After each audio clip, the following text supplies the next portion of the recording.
دل سے دعا کیسے اثر کرتی ہے؟ ہو سکتا ہے کسی کے ذہن میں آئے کہ بات تو مولانا صاحب بالکل ٹھیک کر رہے ہیں، میرے لیے بھی سارے دروازے بند ہو گئے ہیں، مگر میرا معاملہ سلجھے گا کیسے، معاملہ بنے گا کیسے؟ ایک صاحب تھے، کافی امیر تھے، اپنا بنگلہ بھی تھا، اپنی گاڑی بھی تھی، اللہ پاک نے بہت دیا تھا۔ شام کو گھر آئے، بچوں کے ساتھ وقت گزارا، کھانا کھایا اور اس کے بعد اپنے بستر پر لیٹ گئے۔ رات ہو گئی تھی، بڑا نرم بستر تھا، ٹھنڈا کمرہ تھا، مگر کروٹ بدلتے جا رہے تھے، نیند نہیں آ رہی تھی۔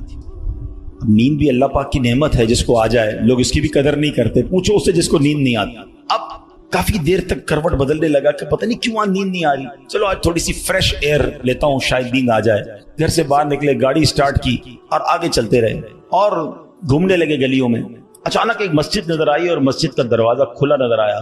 کہا چلو یار ایسے ہی گھوم رہا ہوں، ذرا مسجد کے اندر چلا جاتا ہوں، وضو کر کے کچھ 2 رکعت نفل پڑھ لیتا ہوں۔ مسجد کے باہر گاڑی پارک کی، وضو کیا، مسجد کے اندر داخل ہوئے تو جیسے ہی مسجد کے اندر گئے پوری مسجد خالی، مگر ہلکی ہلکی کہیں سے رونے کی آواز آ گئی۔ رات کو اس وقت کون ہے مسجد میں اور کیوں رو رہا ہے؟ تو دیکھا کہ ایک کونے میں ایک غریب آدمی اللہ کی بارگاہ میں ہاتھ اٹھائے رو رہا ہے اور روتے روتے اللہ کی بارگاہ میں عرض کر رہا ہے کہ اے اللہ، میری بیٹی بیمار ہے، ڈاکٹر نے آپریشن کا کہا ہے، مجھ غریب کے پاس پیسے نہیں ہیں، کہاں سے لاؤں؟ اے رب کریم، تو ہی اسباب بنانے والا ہے، مجھ غریب کی حالت زار پر رحم فرما۔ اس امیر شخص کو سمجھ آ گیا مجھے نیند کیوں نہیں آ رہی تھی، مجھے کہیں بھیجا گیا ہے، میں ڈھونڈتے ڈھونڈتے اسی کے لیے آیا ہوں۔ اللہ اکبر۔ وہ غریب کے پاس گیا، جیب میں جتنی رقم تھی نکال کر اس کے پیش کر دی کہ بھائی یہ لے لو اور میرا یہ کارڈ بھی رکھ لو، کبھی بھی ضرورت پڑے تو مجھ سے بات کر لینا۔ اس غریب شخص بھی کیسا خوددار تھا، اس نے کارڈ واپس دیا کہ مجھے ایڈریس کی ضرورت نہیں ہے، میرے پاس ایک ایڈریس موجود ہے۔ تو کون سا ایڈریس موجود ہے؟ بولا یہ ایڈریس ہے نا، اللہ کی بارگاہ میں آیا، اس نے تمہیں بھیج دیا، جب دوبارہ ضرورت پڑے گی تو بھی اسی کی بارگاہ میں آ جاؤں گا۔ سارے دروازے بند ہو جائیں، میرے کریم کا دروازہ کھلا ہوتا ہے۔ ہمارا پرابلم ہے ہم جاتے ہی نہیں اس کے پاس۔ اچھا اپنا ایک چھوٹا سا ٹیسٹ لے لو نا، تاکہ اندازہ ہو جائے گا آپ کو۔ کبھی بھی آپ کو بیماری ہو، پیٹ میں درد ہو، سر میں درد ہو، پاؤں میں درد ہو، چوٹ لگ جائے، پہلے کون یاد آتا ہے؟ ڈاکٹر۔ ڈاکٹر کے پاس چل، یار بڑا درد ہے، کسی کو معلوم کرو کیسے علاج ہوگا، دوائی۔ میں نہیں کہتا ڈاکٹر کے پاس نہیں جانا چاہیے، لیکن پہلے ہمیں اللہ یاد آنا چاہیے۔ اے اللہ تو شفا دینے والا ہے، کرم کر دے مالک۔ کاروبار میں نقصان ہوا، فیملی میں پرابلم ہوا، واٹ ایور پرابلم، سب سے پہلے ہمیں دنیا والے، سورس ہیں، وکیل، پولیس، یہ یاد آتے ہیں۔ ہونا یہ چاہیے کہ ہمیں خالق کے اسباب کی یہ طرف لو لگانی چاہیے، پہلے اللہ کریم کو پکارنا چاہیے۔ اسباب اختیار کرنا منع نہیں، مگر اسباب کے چکر میں، اس دنیا کے چکر میں ہم بھول گئے اسے کہ جو حل کرنے والا ہے، جو مشکلیں دور کرنے والا ہے، جو اولاد دینے والا ہے، جو مصیبت ٹالنے والا ہے، اس کی طرف جاتے ہی نہیں۔ پورا دن دفتروں کے دھکے کھاتے ہیں، مگر 2 رکعت پڑھ کر اس کی بارگاہ میں سر نہیں جھکاتے۔ دیکھو اللہ کیسے کام بناتا ہے کہ غمگین دل سے، دکھے دل سے، بے قراری کے ساتھ اور پھر توجہ کے ساتھ جب بارگاہ الہی میں دعا کی جاتی ہے نا، تو بڑی بڑی مشکلیں ٹل جایا کرتی، بڑے بڑے مسئلے حل ہو جایا کرتے ہیں۔ سبحان اللہ، سبحان اللہ۔ قرآن پاک کی ایک سورت ہے سورہ انبیاء، اس مبارک سورت میں کئی انبیاء کرام کا تذکرہ ہے، اس پہ بالخصوص انبیاء کرام کا یہ وصف بھی ذکر ہوا کہ اللہ پاک کے پیارے نبی اللہ پاک کی بارگاہ میں دعائیں کیسے مانگتے تھے، کیسے دعائیں کرتے، اور کوئی بھی مشکل آتی تھی تو اللہ کی طرف رجوع لاتے، توجہ اللہ کرتے اور گر گڑا کر بے قراری کے ساتھ اللہ رب العالمین کی بارگاہ میں دعا مانگتے۔ سبحان اللہ۔ حضرت نوح علیہ السلام، آپ نے 950 سال تک لوگوں کو اللہ کی طرف بلایا۔ اب یہ بڑا ان کی زندگی جو ہے نا، بڑا خوبصورت ہمارے لیے میسج بھی ہے۔ 950 سال میں آپ کو پتہ ہے کتنے لوگ ایمان لائے؟ کم و بیش 80 لوگ ایمان لائے۔ کدھر 950 سال اور صرف 80 لوگ ایمان لائے؟ اس میں بڑا درس ہے ہم سب کے لیے کہ اللہ کے نیک بندوں کو بعض اوقات اچھے کاموں میں تکلیف آتی ہے، ہمت نہیں ہارنی ہوتی۔ ہم تھوڑا سا کوئی نیکی کا کام کریں، کوئی ساتھ نہ دے، بندہ کہتا ہے میں تو کچھ نہیں کرتا، نیکی کا زمانہ نہیں ہے بھائی، میں تو اللہ کے لیے کر رہا تھا، کوئی ساتھ ہی نہیں دے رہا، فلاں نے تو دل توڑ دیا، فلاں نے ساتھ نہیں دیا۔ ارے اللہ کے بندو، یہی تو امتحان ہے۔ آپ استقامت، آپ کا کام کرنا ہے، تعداد کو نہ دیکھیں، اللہ کی رضا کو دیکھیں۔ 950 سال میں لوگوں نے بات نہیں مانی. پھر آپ نے اللہ کی بارگاہ میں جب دعا کی کہ لوگ حضرت نوح علیہ السلام پر تشدد بھی کرتے, برا بھلا بھی کہتے تھے. ایک تو تھا ایمان بھی نہیں لا رہے تھے اور پھر مارتے بھی تھے, تکلیف بھی دیتے تھے. اللہ تبارک و تعالیٰ کی بارگاہ میں جب دعا کی نا تو اللہ نے قرآن میں فرمایا فَاسْتَجَبْنَا لَهُ فَنَجَّيْنَاهُ وَأَهْلَهُ مِنَ الْكَرْبِ الْعَظِيمِ. اللہ فرماتا تو ہم نے اس کی دعا قبول کی اور اسے اور اس کے گھر والوں کو بڑی سختی سے نجات دی. اللہ سے دعا مانگی, باقی قوم کے لیے طوفان آیا اور وہ قوم اس طوفان میں غرق ہو گئی. اللہ نے بڑی تکلیف سے حضرت نوح کو نجات دی. کیوں؟ آپ نے دعا مانگی, آپ نے اللہ سے بات کی. حضرت نوح علیہ السلام کی اس دعا کے نتیجے میں کفار پر کیسا سیلاب آیا, سب برباد ہو گئے. اسی طرح حضرت ایوب علیہ السلام پر آزمائش آئی تھی نا, آپ پر طرح طرح کی بیماریاں بھی تھیں, آپ کے بچے بھی دنیا سے چلے گئے, آپ کا کاروبار, آپ کا مال سب برباد ہو گیا. اللہ اکبر. آپ نے اللہ کو کیسے پکارا, اور یہ دعائیں کتنی مقبول ہیں کہ قرآن میں موجود ہیں. بلکہ اس کو تو یاد کر لو, کیا ترجمہ ہے, آنسو آ جائیں گے آپ کی آنکھ میں. حضرت ایوب کہتے ہیں انی مسنی الضر وانت ارحم الراحمین. اس کا ترجمہ سنو کہ بے شک مجھے تکلیف پہنچی ہے اور تو سب رحم کرنے والوں سے بڑھ کر رحم کرنے والا ہے. اگر تکلیف پہنچے تو کیوں دنیا کو پکارنا ہے, کیوں دنیا والوں کے پاس جانا ہے؟ چلو نا اس کے دربار میں چلتے ہیں جس سے تکلیف دور کرنی ہے. حضرت ایوب علیہ السلام نے رب کو پکارا نا, انی مسنی الضر وانت ارحم الراحمین. یہ وہ دعا ہے جو قبول ہے, یہ وہ دعا ہے جس کے صدقے میں حضرت ایوب کو شفا بھی دی گئی اور ساری مال دولت اولاد واپس عطا کر دی گئی. اگر آپ بھی کسی پریشانی میں ہیں, آپ بیماری میں ہیں, آپ قرضے میں ہیں, آپ مصیبت میں ہیں, آؤ نہ رب سے حضرت ایوب کے انداز میں دعا مانگتے ہیں نا. اچھا یہ دعا اللہ نے ہمیں سکھانے کے لیے تو قرآن میں عطا فرما دی نا کہ میرے بندو میرے دربار میں مانگنا ہے تو یوں ہی مانگ لو جیسے میرے نبی نے مانگا ہے. اللہ اکبر. علماء کہتے ہیں یہ بڑی دلاسا دینے والی دعا ہے, یہ بڑی مشکلوں کو ٹالنے والی دعا ہے, یہ تکلیفوں میں کام آنے والی دعا ہے. ترجمہ تو دیکھو نا, یعنی اللہ کے سامنے اپنا مسئلہ پیش کر دیا آپ نے کہ بے شک مجھے تکلیف پہنچی ہے اور تو سب رحم کرنے والوں سے بڑھ کر رحم کرنے والا. اے اللہ بیمار ہوں, اے اللہ پریشان ہوں, اے اللہ قرضے میں ہوں, کہو نا رب سے مجھے تکلیف پہنچی ہے, مجھے ستاتے ہیں لوگ, مجھے تکلیف دیتے ہیں, مجھے پریشان کرتے ہیں لوگ, اور تو سب رحم کرنے والوں سے بڑھ کر رحم کرنے والا. اور جب آپ نے دعا کی تو دعا کیسے قبول ہوئی؟ یہ بات بھی رب نے قرآن میں ارشاد فرمائی سورہ انبیاء میں, فَاسْتَجَبْنَا لَهُ فَكَشَفْنَا مَا بِهِ مِن ضُرٍّ وَآتَيْنَاهُ أَهْلَهُ وَمِثْلَهُمْ مَعَهُمْ رَحْمَةً مِّنْ عِنْدِنَا وَذِكْرَىٰ لِلْعَابِدِينَ. اللہ قرآن میں فرماتا تو ہم نے اس کی دعا سن لی, تو ہم نے دور کر دی جو تکلیف اسے تھی, ہم نے اسے اس کے گھر والے اور ان کے ساتھ نہیں اور عطا کیے, اپنے پاس سے رحمت فرما کر, اور بندگی والوں کے لیے نصیحت ہے. حضرت زکریا, اللہ اکبر, آپ بڑی عمر ہو گئی, آپ کی بڑھاپے تک پہنچ گئے, آپ کی اولاد نہیں تھی, آپ کی زوجہ بھی بانجھ تھی. آج کل ڈاکٹر کہہ دیتے ہیں نا کہ اولاد نہیں ہو سکتی, ہم ڈاکٹروں کی بڑی مانتے ہیں. ارے ڈاکٹر کچھ بھی کہہ دے, ان اللہ علی کل شیء قدیر, میرا رب جو چاہے وہ کرنے پر قادر ہے.